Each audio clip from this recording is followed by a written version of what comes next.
지난 5월 초에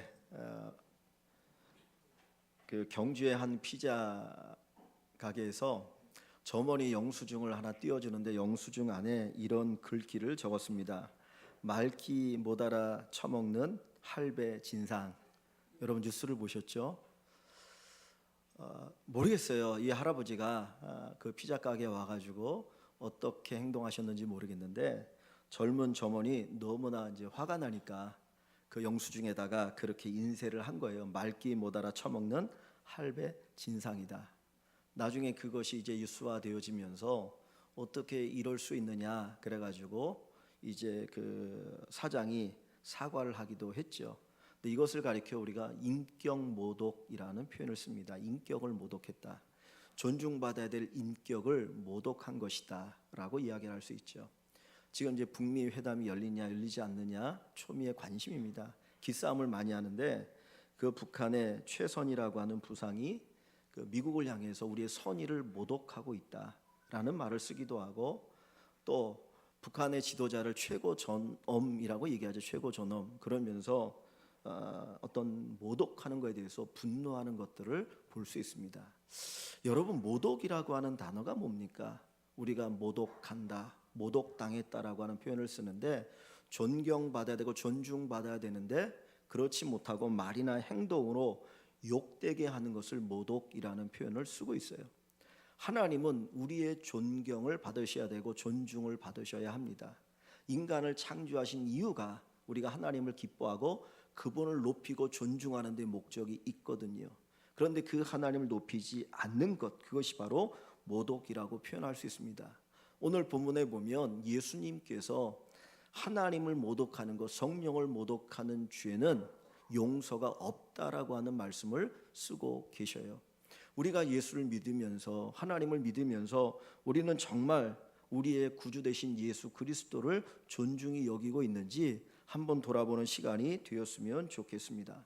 오늘 본문은 어떻게 시작하느냐? 예수님께서 어느 집에 들어가셨을 때 많은 무들이 모이게 됩니다. 그때 주님은 식사할 겨를도 없었다 그랬습니다. 식사를 하지 못할 정도로 바쁘게 움직이고 계시거든요. 우리는 언제 바쁩니까? 보면 대부분 다 나를 위해서 바빠요. 나 먹고 살기 위해서 바쁘게 살아가고 시간이 없다고 아침부터 저녁 늦게까지 일할 때가 많이 있죠. 그런데 예수님께서는 식사할 겨를도 없이 바쁘셨는데 그 이유는 예수님에게 찾아오는 병자들, 귀신 들린 자를 고쳐주시고 귀신을 내쫓기 위해서 바쁘게 움직이셨어요. 마치 우리가 응급실에 가보면 계속해서 환자들이 밀려옵니다. 어디가 아프다 피를 흘리고 오는 그 환자들을 바쁘게 치료하고 간호하는 그 간호사들이나 의사를 보는 것처럼 예수님이 정신없이 하루를 보내고 계셔요. 그런데 그 예수님을 바라보는 사람들의 시각이 뭐냐면 그 예수님의 가족들은 예수가 미쳤다, 저 예수가 미쳤고 미친 짓 하고 있다라고 이야기를 해요. 또 예루살렘에서 올라온 서기관들은 그 예수님이 귀신이 들렸다라고 조롱을 하고 있습니다. 예수님은 한 영혼을 사랑해서 어떻게든지 그 영혼을 구원하고 그 영혼을 치료하고 귀신을 쫓아내기 위해서 애를 쓰고 있는데 그 사건을 바라보는 예수님의 가족들은 예수가 미쳤다, 우리 형이 미쳤어, 우리 아들 예수가 미쳤어, 이렇게 주님을 바라보고 있고요. 예루살렘에서 올라온 성경학자들, 서기관들은 저 예수가 귀신 들려가지고 귀신을 쫓는다라고 이야기를 하고 있는 겁니다. 정말 예수님은 피곤하고 지치셨죠. 얼마나 힘든 하루였습니까? 그렇다면 위로가 필요하고 격려가 필요한데 가까이 했던 그 사람들이 오히려 예수님을 비난하고 조롱하고 모독하는 것을 보게 됩니다. 이 가족들이나 이 서기관들은 어떤 사람입니까? 가장 가까이 있는 사람 아닙니까? 사실 예수님의 가족은 혈육적으로 가장 가까운 사람들이죠. 그런 예수님의 동생들이, 예수님의 가족 친족이 예수님을 조롱하고 모욕하고 있습니다. 서기관들은 성경의 지식이 최고입니다. 이 서기관이라고 하는 이 직분은 성경을 연구하고 성경을 기록하고 성경을 가르치는 사람이에요. 구약 성경을 누구보다 잘 알고 있는 사람인데 그들이 예수님이 귀신 들렸다, 저 귀신 들려가지고 귀신을 쫓아낸다라고 말하는 겁니다. 그냥 쉽게 얘기하면 오늘날로 말하면 저 무당이다, 무당짓 하고 있다라고 얘기하는 것처럼 예수님의 인격과 예수님의 삶을 철저하게 모독하고 있는 것입니다.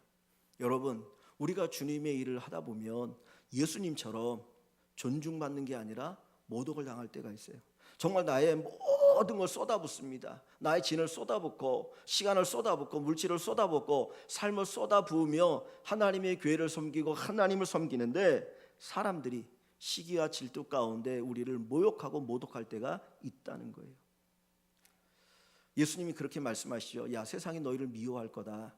너희를 미워하는 것은 나를 미워하기 때문이다라고 말씀하고 계시거든요. 너희를 미워하는 것은 얼마나 세상이 나를 더 미워하겠느냐.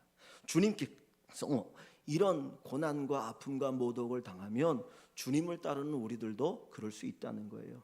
내가 아무것도 안 해서가 아니고 내가 비난받을 일을 해서도 아니고 주님의 제자로 살아갈 때에도 우리에게 그런 모독이 올 때가 있습니다. 쓰러지고 넘어지지 않으시기를 바랍니다. 여러분, 누가 우리에게 상처를 줍니까? 멀리 있는 사람들이 상처 주는 거 아니에요.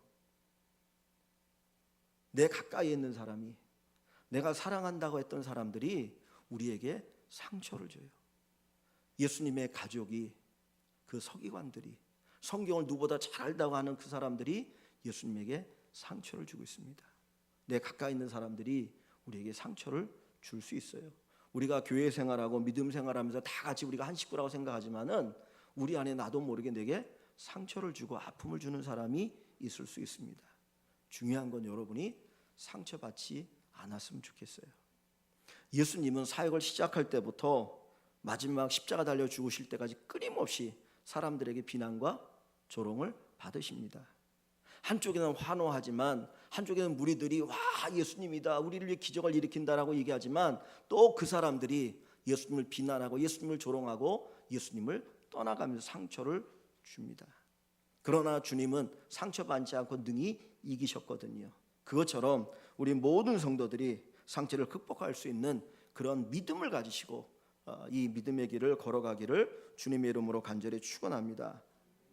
여러분, 왜 예수님의 가족이, 왜 서기관들이 예수님을 비난하고 조롱하고 모독할까요? 그 이유가 뭡니까? 예수님의 가족들은 인간관계로 맺어진 사람들이죠. 혈육으로 맺어졌습니다. 인간적인 관계는 맺어져 있지만 그들에게는 영적인 끈이 없어요. 이 예수님의 형제들은 예수님을 믿지 않았어요. 하나님의 아들로 믿지 않았어요. 그러니까 예수님이 하는 그 일들에 대해서 비난하고 비판하고 미쳤다라고 이야기를 하고 있는 것입니다. 영적인 관계가 형성이 되지 않으면 영적인 역사를 볼 수 있는 눈이 없게 되는 것입니다. 교회는 육의 관계로 맺어진 집단이 아니에요. 영적인 관계로 맺어진 집단이어야 합니다. 우리가 교제를 나누고 사랑을 하고 그리고 서로를 돕고 섬기며 살아가지만 그것이 영적인 관계 속에서 맺어져야 합니다. 육적인 관계로 맺어지면 어느 순간에 상처받고 어느 순간에 배신할 수도 있고 어느 순간에 떠날 수도 있다라는 거예요. 그런데 하나님께서는 교회를 세우실 때 육적인 기관으로 세운 것이 아니라 영적인 기관으로 세우셨고 영적인 관계가 흘러가기를 원하고 계십니다. 여러분과 저와의 관계가 사랑을 주고받는 관계여야 합니다. 그러나 육적인 사랑을 주고받는 것으로 끝나서는 아니 되고 영적인 관계가 되어야 해요.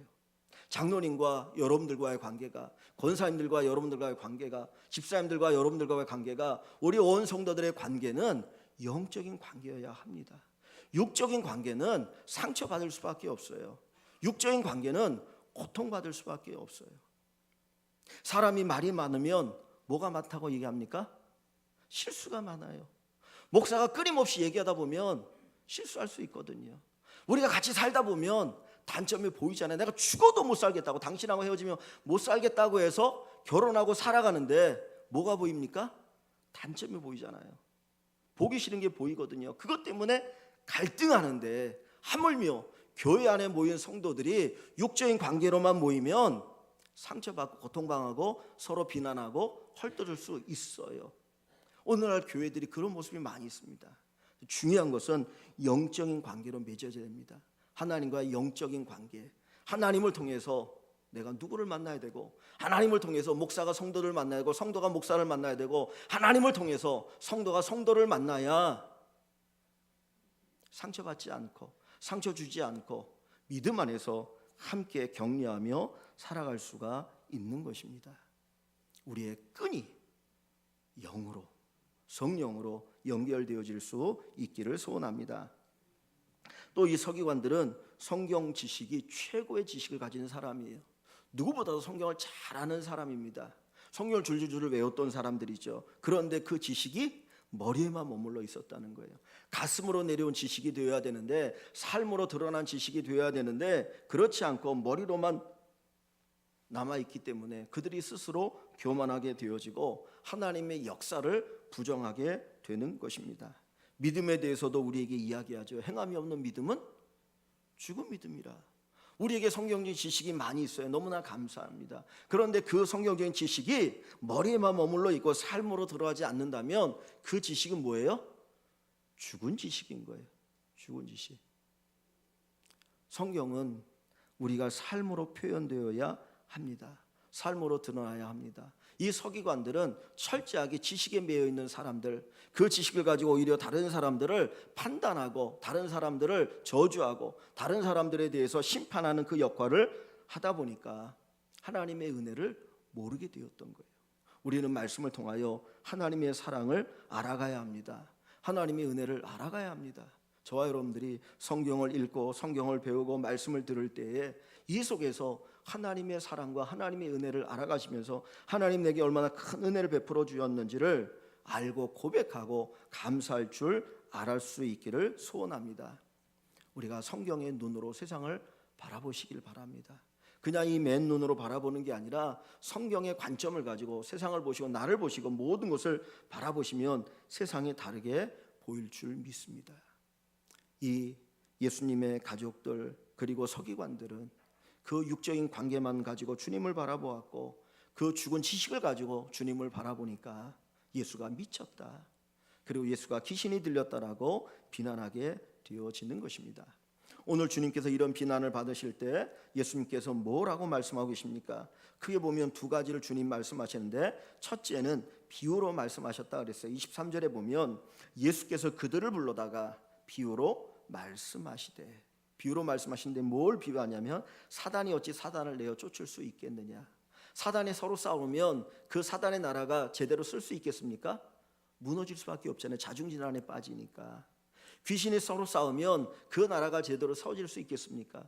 가족들이 형제들이 맨날 치고받고 싸우면 그 가정이 제대로 된 가정이 될 수 있겠습니까? 콩가루 가정이라고 얘기하잖아요. 그것처럼 어찌 사단이 사단을 쫓아낼 수 있느냐라고 말씀하시면서 내가 귀신을 쫓아내는 것은 사단의 능력이 아니고 귀신 들린 것이 아니고 하나님의 능력으로 귀신을 쫓아내는 것이다라고 말씀하셔요. 그러면서 주님께서 하신 말씀이 이거입니다. 먼저 강한 자를 결박하지 않고는 그 강한 자의 집에 들어가 세간을 강탈할 수 없다라고 하는 비유를 말씀하셔요. 이 얘기가 뭐냐면 여러분 집에는 그런 일이 일어나지 않기를 원하는데 혹시 강도가 들 때가 있죠. 그러면 제가 잠들어 있으면 강도가 그냥 다 이렇게 가져갈 텐데 깨워가지고 누구야 그랬는데 강도가 딱 보고 어떻게 합니까? 칼로 위협을 하거나 아니면 꼭꼭 묶어가지고 움직이지 못하게 하고 그리고 집에 있는 것들 보석들 다 훔쳐가잖아요. 주님이 말씀하시는 게 그거예요. 우리가 사단에 매여 있는 존재인데 우리를 구원하기 위해서 이 병든 자 귀신 들린 자를 구원하기 위해서 뭐 하신다고요? 주님께서 누구를 묶으시는 거예요? 사단을 묶으시고 그리고 그 영혼들을 구원한다는 거예요. 내가 행하는 것은 하나님의 능력으로 행하고 그 고통당하는 그들을 구원하는 일이다라고 말씀하고 계시는 겁니다. 그러면서 두 번째 주님이 말씀하시는 것이 28절의 내용이에요. 28절을 보시면 내가 진실로 너희에게 이르노니 그랬어요. 진실로라는 단어를 쓰는 것은 강조하는 겁니다. 강조해서 야 꼭 기억해라. 이거 잊어버리면 안 돼. 내가 하는 말에 초점이 여기에 있어라고 얘기하시면서 뭐라고 말합니까? 사람의 모든 죄와 모든 모독하는 일은 사심을 얻되 용서받을 수 있다는 거예요. 사람들의 죄, 사람들의 모독하는 일 다 용서받을 수 있어. 그런데 29절에 누구든지 성령을 모독하는 자는 영원히 사심을 얻지 못하고 영원한 죄가 되느니라 그랬어요. 인간의 모든 죄는 용서받지만 뭐를 모독하는 것은 용서받지 못한다고요? 성령을 모독하는 죄는 용서받지 못한다라고 주님 말씀하셔요. 이 말씀을 주님이 하시는 이유가 무엇입니까? 지금 내가 하는 일에 대해서 내가 귀신을 쫓아내고 병자를 고치는데 그것을 가리켜서 미쳤다, 그리고 귀신 들려 저 일을 한다는 것이 결국 예수님을 뭐 한다는 거예요? 예수님을 뭐 하는 거예요? 모독하는 거예요. 그게 나는 하나님의 능력으로 이 놀라운 구원의 역사를 이루고 있는데 저거 미쳤어, 저 귀신들이 갖고 저짓하고 있어 라고 얘기하는 것 자체가 하나님을 모독한다는 거예요. 즉 다시 말하면 하나님의 하심을 인정하지 않는 것, 그것이 바로 하나님을 모독하는 것이다. 그런데 그 모독에 대해서는 뭐라고 말합니까? 죄의 사함이 없다라고 얘기하는 거죠. 얼마나 그 죄가 큰가 하는 것을 가르쳐주고 있어요. 우리는 하나님을 존중히 여기고 있습니까? 혹 나도 모르게 하나님을 모독하고 있습니까? 하나님의 역사를, 하나님의 일하심을 인정하지 않는 것은 하나님에 대한 모독일 수 있다는 거예요. 그래서 예수님께서는 그 모독하는 죄가 그만큼 무서운 것이다. 여기 성령을 모독한다라고 하는 말을 했는데 이것은 하나님의 역사를 부정하는 것, 그죠? 하나님께서 행하시는 건데 이건 하나님이 하시는 일이 아니야, 저 귀신이 하는 일이라고 부정하는 것, 그것이 모독이고요. 또 하나는 성령으로 마음의 감동을 일으키는데 그것을 거부하는 게 모독이에요. 우리가 예수 믿는 거는 우리의 힘으로 예수 믿는 게 아니에요. 사실은 내가 예수 믿기로 결단하고 예수 믿는 것 같지만은 엄밀한 의미에 보면 하나님이 우리의 마음에 감동을 일으켜서 내가 예수를 믿게 되어지는 거예요. 여러분 그거 믿으십니까? 그래서 믿음은 하나님의 선물인 거 아닙니까? 내 의지로 믿게 되는 게 아니에요. 인간의 의지로는 결코 하나님 믿을 수 없어요. 그래서 혈과 육으로는 하나님 나라에 들어갈 수 없는 거예요.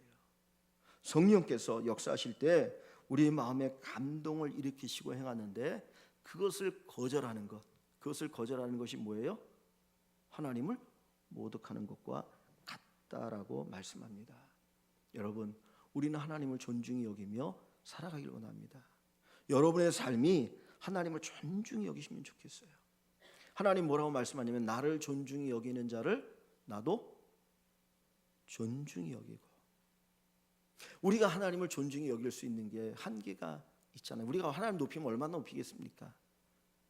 그런데 하나님이 우리를 높여주시면 얼마나 큰 복이에요. 내가 하나님 앞에 드릴 수 있는 것과 하나님 내게 주실 수 있는 것에 비교해 보면 누가 횡재받는 겁니까? 우리가 횡재 아니에요. 우리가 들 수 있는 거는 내 가지고 있는 이것밖에 안 되거든요. 그런데 하나님 온 세상을 창조하신 분인데 그분이 내게 은혜를 주시면, 그분이 내게 주시면 우리는 풍성함을 누리며 살아가는 겁니다. 그러니까 하나님을 존중히 여기는 자가 존중히 여김을 받는다고 하는 것 자체가 큰 복이에요. 하나님 오늘도 우리에게 존중히 여김 받기를 원하십니다. 저와 여러분들이 마음껏 살아계신 하나님을 존중히 여기는 귀한 은혜가 있기를 주님의 이름으로 간절히 축원합니다. 여러분, 그러기 위해서는 우리가 영적인 관계가 회복돼야 됩니다. 영적인 관계를 가지고 살아가야 됩니다. 하나님과 우리와의 관계가 영적으로 맺어져 있어야 돼요. 교회 생활하면서도 우리가 육적인 관계 속에만 살아가면 안 됩니다. 영적인 관계, 이게 너무 중요하거든요. 이게 끊어지면 안 돼요. 아무리 힘들고 어려운 일이 있어도 끊어지면 안 됩니다. 하나님과 우리의 관계는 결코 끊어질 수 없는 든든한 줄이 되어서 그 하나님으로부터 복을 받을 수 있어야 하지 않겠습니까? 우리 아이가 태어나기 전에 그 어머니의 뱃속에서 그 태속에 있지 않습니까? 그 아이와 그 어머니가 뭘로 연결되어 있어요? 탯줄로 연결되어 있잖아요. 그래서 끊임없이 공급받고 그러다가 10달이 되어지면 태어나는 거 아닙니까? 하나님과 우리와의 관계가 영적인 줄이 끊어지면 아니 되고요. 그것이 계속해서 더욱더 든든히 서가야 합니다. 온 교회가 영적인 관계를 맺어 나가야 할 것입니다. 여러분 무언가를 보든지 판단하든지 간에 영적인 눈으로 판단할 수 있으면 좋겠어요. 이것이 영적으로 내게 유익이 되는가, 내게 손해가 되는가, 영적으로 이것이 하나님께 영광이 되는가, 손해가 되는가 분별할 수 있어야 하나님을 존중히 여길 수 있게 되는 것입니다. 우리 주변에 수없이 일어나는 하나님의 역사들을 우리가 바라봐야 합니다. 그것을 볼 수 있어야 합니다. 하나님은 지금도 역사하셔요. 여러분 믿으십니까? 여러분 주변에서 하나님의 역사하심을 볼 수 있기를 바랍니다. 그냥 우연히 일어나는 게 아니에요. 하나님이 역사하시니까 일어나는 것인 줄 믿습니다. 처음에 제가 설교를 시작하면서 북미 회담에 대한 이야기를 했는데 어떻게 흘러갈지 모르겠어요. 근데 분명히 하나님께 역사의 주인이시고 하나님께서 이 나라, 우리나라에 복 주시길 원하고 정말 이 땅에 진정한 평화 있고 무엇보다도 정말 간절히 기도해야 될 것은 저 북한 땅에 있는 우리 동포들 예수 믿고 구원받아야 되지 않겠습니까? 정 경제적 너무 어려워가지고 굶주린 사람들 많고 뭐 탈출한 사람도 많다고 하는데 그것도 자유의 문제고 인권의 문제이기도 하지만 그것보다 더 중요한 것이 구원받아야 되거든요. 교회가 세워져야 됩니다. 정말 자유롭게 예수 믿어야 되거든요. 이 일에 하나님의 역사하심이 있기를 위해서 기도하기를 원합니다. 하나님은 우리 주변에서 일하고 계셔요. 하나님이 허락하지 않으면 참새 한 마리도 땅에 떨어지지 않습니다. 하나님의 허락이 있어야 그 하찮은 참새도 떨어질 수 있다는 거예요. 지금 우리 주변에 끊임없이 하나님의 역사가 일어나고 있는데 그것을 볼 수 있고 그것을 깨달을 수 있는 영적인 안목이 우리에게 열릴 때에 하나님을 존중하게 되고 하나님을 높이게 되어지고 하나님을 기뻐하게 되어질 줄 믿습니다. 우리가 육적인 눈만 열려서는 하나님의 역사, 하나님의 기적이 있어도 그걸 인정하지 못해요. 마치 이 서기관과 이 예수님의 동생들처럼 예수님이 기적을 일으켜 하나님의 역사를 행하는데도 뭐라 그래요? 미쳤다라고, 저 귀신 들렸다고 얘기하잖아요. 우리가 생각할 때는 어떻게 저런 얘기를 할 수 있을까 그런데 그러고 있다니까요. 우리도 그럴 가능성이 있어요. 영적인 눈이 어두우면 우리의 영적인 눈이 띄어서 하나님의 행하심을 볼 수 있고, 야 이건 우연이 아니야, 이건 우연이 아니고 철저하게 하나님의 역사야라고 고백하길 원합니다. 하나님이 행하시는 일 인정하지 않고 무시하는 것, 그것이 바로 하나님에 대한 모독이 되어지겠죠. 하나님은 우리를 통해서 일하시길 원하시죠. 근데 우리를 통해 일하실 때 어떻게 일하십니까? 우리 마음에 감동을 주셔요. 내 마음에 감동을 일으키고 그 감동을 따라서 우리가 살아가고 행함으로 하나님께 영광이 되어지고 하나님의 일을 하기를 원하셔요. 요한계시록 3장에 보면 누구든지 내가 문 밖에서 문을 두드리노니 누구든지 내 음성을 듣고 문을 열면 내가 그에게로 들어가 그로 더불어 먹고 그는 나로 더불어 먹으리라 그랬어요. 지금 주님께서는 우리의 마음의 문을 두드리신다는 거예요. 우리의 마음의 문을 두드리시면서 우리에게 말씀하시고 우리에게 감동을 주시는데 우리가 마음을 활짝 열고 주님의 감동을 받고 살아가기를 원합니다. 사실 여러분, 우리가 몰라서 못 사는 거 아니잖아요. 주님께서 우리의 감동을 주시잖아요. 양심의 가책을 느끼게 하거나 우리 마음에 뭔가를 하고자 하는 감동을 주시는데 우리가 그것을 외면하는 것 자체가 하나님에 대한 무시가 되어질 수 있어요. 감동이 없는 지식 무용지물입니다. 죽은 지식, 오히려 그것은 하나님 앞에 욕되게 만드는 일이 되어질 수 있습니다. 우리 머리에 있는 이 성경 지식이 우리의 가슴으로 내려오고 그 성경 지식이 우리의 마음에 감동을 일으키고 우리의 삶을 바꾸고 우리의 삶 속에 하나님의 역사가 나타날 수 있게 되기를 주의 이름으로 간절히 축원합니다. 여러분, 우리의 영적인 눈이 열리게 되어지면 마음의 감동이 일어납니다. 하나님의 역사를 보게 되어지죠. 하나님의 뜻을 깨달아 알게 되어지죠. 하나님의 은혜를 알게 되어지죠. 아, 하나님께서 내게 뭘 원하시는구나, 하나님 내가 어떻게 행하길 원하시는구나, 끊임없이 우리에게 말씀하고 계시거든요. 그 속에서 감동을 따라 행하십시오. 이것이 성령의 감동인지 내 생각인지를 우리가 분별하는 가운데 하나님의 뜻, 하나님의 마음을 우리가 알고 행하는 귀한 분들이 되시기를 주의 이름으로 간절히 축원합니다. 여러분, 하나님을 모독한다. 어떻게 우리가 하나님 모독할 수 있을까요? 그냥 간단하게 하면 하나님을 무시하는 거예요. 하나님을 무시하는 것이 모독입니다. 그러면 여러분, 하나님 무시한다는 게 뭘까요? 그 아이들 가운데 이제 요즘 SNS라고 하죠. 뭐 카톡을 하거나 많이 하잖아요. 그러면 카톡을 하다 보면 이렇게 이제 몇 살에 모여서 단체로 이제 서로 문자를 주고받을 수 있거든요. 근데 마음에 안 드는 아이가 딱 거기 들어오면 어떻게 하는 줄 아십니까? 그냥 무시해 버려요. 걔가 뭔 얘기해도 문자를 넣어도 일체 대꾸 안 하고 더 기분 나쁘면 다 빠져나가요. 걔 빼놓고. 내 앞에 그 아이가 왔는데도 쳐다보지도 않고 가요. 이걸 뭐라고 얘기하는 줄 아십니까? 투명인간 취급한다는 거예요. 투명인간 취급하는 거예요. 여러분, 미움받는 건 나아요. 투명인간 취급하는 게 더 고통스럽습니다. 그죠? 내가 내 앞에 있는데 저 사람 너무 싫어. 그래서 그 사람 그냥 있는 것도 무시하고 그냥 가버리는 거야. 인사하든 뭐 하든 그냥 무시해버려. 욕도 안 해. 그게 더 고통스러워요. 하나님을 투명인간 취급하는 것이 무시하는 거예요. 오늘 하나님은 내 옆에 계시고 내 안에 계시고 내게 말씀하시고 감동을 주면서 끊임없이 나에게 말을 걸어오시거든요. 그런데 우리는 어떻게 합니까? 무시하고 살잖아요. 한번 우리 자신 한번 돌아봅시다. 우리가 일주일 동안 살아가면서 내가 하나님을 얼마나 느꼈습니까? 하나님께서 내 안에 일으키시는 감동에 대해서 우리는 얼마나 반응했습니까? 야고보서에 보면 불쌍한 형제를 사랑할 마음을 막으면 너희 어찌 사랑할 수 있겠느냐? 사랑이 어떻게 일어납니까? 내 마음에 그를 향한 불쌍한 마음이 막 일어나는 거 아니에요. 근데 이 마음을 누가 일으켜 주시는 거예요? 하나님이 일으켜 주시는 게 이게 하나님의 감동이에요. 성령의 감동이에요. 근데 이것을 막아버리면 하나님은 역사하실 수 없어요. 우리의 삶 속에서 너무나 많이 하나님 무시하고 살아가고 있어요. 이게 모독이에요. 성경을 읽어도 그냥 머리로만 아는 지식으로 끝나버리면 하나님에 대한 모독입니다. 여러분 그런 거 있잖아요. 내가 참 답답한 게 뭐냐면 누가 상담하러 와서 열심히 얘기해 줬어요. 야, 이건 그렇게 하면 안 되고 이거 이렇게 해야 돼. 근데 나중에 가보니까 지 마음대로 하고 있더라고요. 그거 얼마나 화나는 줄 압니까? 오지 말던지. 하나님께서 우리에게 말씀해 주시고 감동을 주셨는데 나중에 사는 거 보면 지멋대로 살아가. 하나님에 대한 철저한 무시 아닙니까? 이게 모독이에요.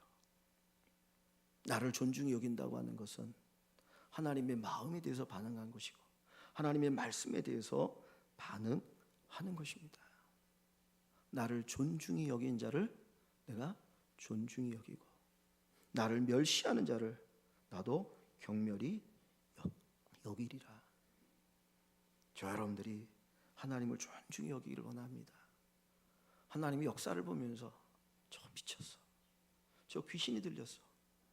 얼마나 가슴 아픈 이야기예요. 근데 그 일들을 누가 하고 있어요? 내가 하고 있더라니까요. 인정하지 않으려고 하잖아요. 하나님 감동을 주시는데 인정하지 않으려고 하잖아요. 다른 사람을 통해서 하나님 지금 역사하고 계신데 그거 무시하고 비난하고 헐뜯고 판단하는 것 자체가 하나님에 대한 무시 아니겠습니까? 살아계신 하나님에 대한 존중함이 우리에게 있어지길 원합니다. 여러분, 우리는 육의 눈을 가지고 사는 사람이 아니라 영의 눈을 가지고 살아가는 사람이에요. 교회는 철저하게 영적인 관계로 맺어지기를 바랍니다. 하나님 안에서 말씀으로 기도로 그리고 하나님의 은혜로 맺어지는 영적인 관계가 되어서 혹 육적으로 섭섭하고 어려운 일이 다가올지라도 그것 때문에 넘어지고 쓰러지는 것이 아니라 능히 이겨나갈 수 있는 담대한 믿음의 성도가 되어지시기를 바랍니다. 여러분의 마음에 주시는 감동, 하나님이 여러분의 마음에 주시는 감동 결코 외면하지 마십시오. 사도행전에 보면 바울이 설교할 때 베드로가 설교할 때 성도들의 마음에 감동이 와요. 근데 그 감동이 어떻게 온 줄 아십니까? 마음에 찔림으로 왔다 그랬어요. 마음의 찔림으로. 왜냐하면 잘못했으니까 찔림이 와야죠. 그죠? 위로받을 때는, 위로가 필요할 때는 위로의 감동으로 오겠죠. 그러나 내 안에 죄가 있고 잘못된 것이 있을 때는 찔림으로 감동이 오는 거예요. 그때 그들은 어떻게 했습니까? 회개했어요. 우리가 어찌 알고 회개하고 죄사함을 받아라. 그리고 그들이 구원을 얻어요. 그런데 스데반이 설교할 때 하나님이 그들에게 감동하시죠. 어떻게 감동하셨어요? 마음에 찔림을 주셔요. 그런데 그 성령의 감동을 거절합니다. 그리고 어떻게 해요? 스데반을 돌로 쳐 죽이잖아요. 하나님의 감동의 반응을 제대로 하면 우리가 삽니다. 그것이 바로 하나님을 존중히 여기는 겁니다. 여러분의 위로가 필요할 때 여러분의 위로가 오고, 하나님께서 여러분들에게 찔림의 감동을 주실 때 그 찔림을 통해서 우리의 삶이 회복되어지고 오직 하나님을 존중해 오시는 가운데 하나님의 역사가 여러분의 삶에 충만하시기를 주의 이름으로 간절히 축원합니다.